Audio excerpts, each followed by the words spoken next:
Listen to the stories Jesus told so clear. Parables of wisdom for all who want to hear. Lessons full of love, faith and grace, guiding us to live in His embrace.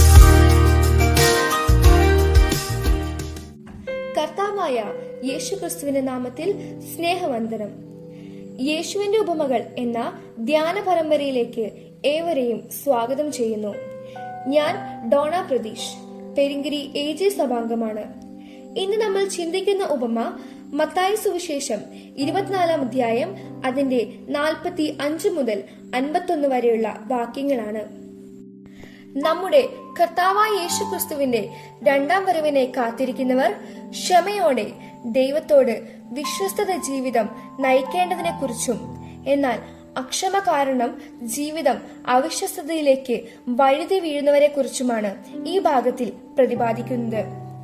ഇവിടെ മത്തായി എഴുതിയ സുവിശേഷം 24 അധ്യായം അതിന്റെ 45 വാക്യത്തിൽ, എന്നാൽ യജമാനൻ തന്റെ വീട്ടുകാർക്ക് തത്സമയത്ത് ഭക്ഷണം കൊടുക്കേണ്ടതിനായി അവരുടെ മേൽ ആക്കിവെച്ച വിശ്വസ്തനും ബുദ്ധിമാനുമായ ദാസൻ ആർ എന്ന ചോദ്യത്തോടു കൂടിയാണ് ഈ ഉപമ ആരംഭിക്കുന്നത്.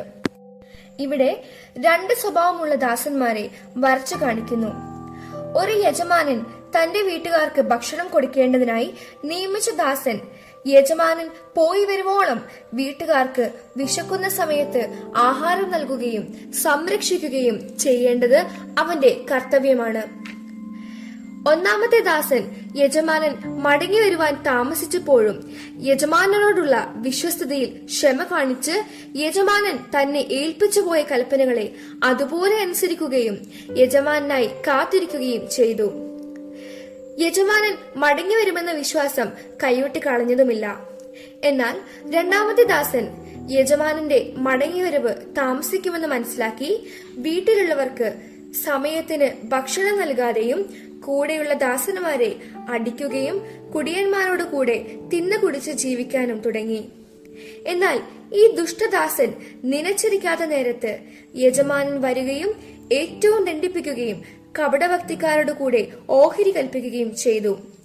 ഈ ദാസന് യജമാനൻ മടങ്ങി വരില്ല എന്ന് കരുതി യജമാനോടുള്ള ഭയഭക്തിയെ മറന്ന് സുഖലോലുപതയിൽ പാപത്തിനടിമപ്പെട്ടു പോയി.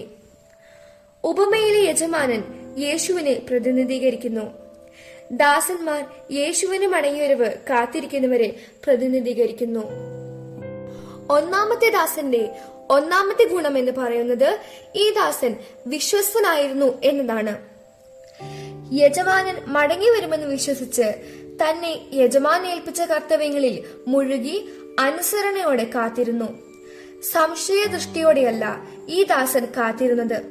ഇതുപോലെ നമ്മുടെ കർത്താവ് മടങ്ങി വരുമെന്ന് സംശയത്തോടെ വീക്ഷിക്കാതെ അന്ത്യത്തോളം വിശ്വസ്തത കാത്ത് ക്ഷമയോടെ യേശുവിന്റെ നാഴികയ്ക്കായി കാത്തിരിക്കണം. നനയ്ക്കാത്ത നാളിൽ മനുഷ്യപുത്രൻ വരുന്നത് കൊണ്ട് ഒരുങ്ങിയിരിപ്പാൻ ദൈവവചനം നമ്മെ പ്രബോധിപ്പിക്കുന്നു. യജമാൻ ഏൽപ്പിച്ച കർത്തവ്യം ഉത്തരവാദിത്വത്തോടെ വീട്ടുകാരോട് നിർവഹിച്ച് ഭക്ഷണം വിശക്കുമ്പോൾ നൽകിയും വിശക്കുന്നവന് നൽകിയും മാതൃക കാണിച്ച ദാസനെ യജമാനൻ സകലത്തിന്റെയും അധിപതിയാക്കി. രണ്ടാമതായി, ഒരു നല്ല ദാസൻ തന്റെ യജമാനന്റെ വരവിനായി ഒരുങ്ങിയിരിക്കുന്നു. മൂന്നാമതായി, ഒരു നല്ല ദാസന് തന്റെ വിശ്വസ്തതയ്ക്ക് പ്രതിഫലം ലഭിക്കുന്നു. എന്നാൽ ദുഷ്ടദാസനിൽ നിന്നും പഠിച്ച പാഠമെന്ത്? ഒന്നാമതായി, ഒരു ദുഷ്ടദാസൻ വിശ്വാസമില്ലാത്തവനാണ്. യജമാനൻ മടങ്ങി വരുമെന്ന വിശ്വാസത്തിന് കുറവ് സംഭവിച്ചതിനാൽ അവനിൽ അവിശ്വസ്തത കടന്നുകൂടി. രണ്ടാമതായി, ഒരു ദുഷ്ടദാസൻ തന്റെ തിരിച്ചുവരവിനായി ഒരുങ്ങുന്നില്ല. മൂന്നാമതായി, ദുഷ്ടദാസൻ ശിക്ഷിക്കപ്പെടുന്നതിനായി കാണുവാൻ സാധിക്കും.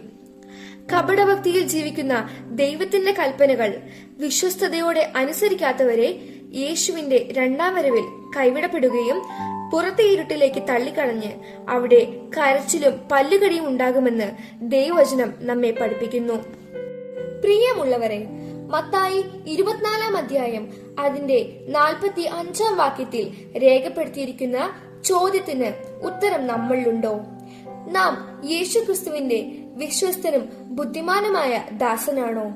അതോ യേശുക്രിസ്തു നമ്മൾ ഓരോരുത്തരിലും ഈ ഭൂമിയിലായിരിക്കുമ്പോൾ ചെയ്യുവാൻ ഏൽപ്പിച്ച കർത്തവ്യങ്ങളെ മറന്ന് യേശുവിന്റെ രണ്ടാം വരവിനെ ഓർക്കാതെ ലോകത്തിന്റെ ഇൻപങ്ങളിൽ ജീവിക്കുകയാണോ? നമുക്ക് നമ്മിലേക്ക് തന്നെ തിരിഞ്ഞു നോക്കാം. അതിനായി ദൈവമായ കർത്താവ് നമ്മെ സഹായിക്കട്ടെ. നമുക്ക് പ്രാർത്ഥിക്കാം. പ്രിയ കർത്താവെ, ഞങ്ങളെ അങ്ങയുടെ കാര്യങ്ങളിൽ ഏൽപ്പിക്കുന്നു.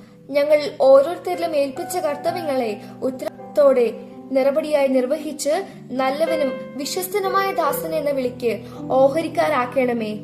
അതിനായി ഞങ്ങളെ ഒരുക്കണമേ. യേശുവിന്റെ നാമത്തിൽ തന്നെ. ആമേൻ.